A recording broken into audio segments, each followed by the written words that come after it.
Outro punto de interese témolo hoxe, en Madrid.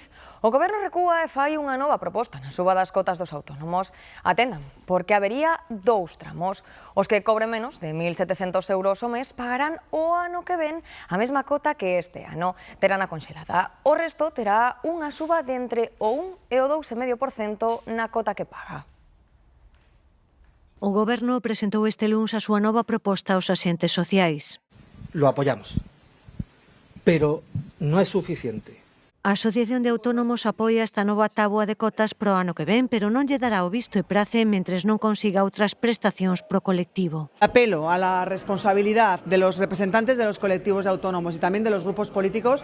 Teno difícil a ministra cos axentes sociais e tamén cos partidos no Congreso. Nada de congelación. A Podemos non lle abonda, pide que baixen as cotas dos que menos gañan e niso coinciden co PP. No hai discurso de progreso que justifique asfixiar al que produce. Nas últimas horas, o Goberno tamén lles enviou aos axentes sociais outra proposta, neste caso do Ministerio de Traballo, de permisos laborais. Os sindicatos non lles gustaron as formas. Canal que evidentemente non podemos aceptar dun WhatsApp. Reuniránse o 5 de novembro no Ministerio. Yolanda Díaz propón subir o permiso por falecemento de familiar a 10 días, que poderán collerse nas 4 semanas posteriores á morte. Tamén crea un permiso de 15 días para asistir a familiares en coidados paliativos e outro día máis para acompañar a quen vai a recibir a eutanasia.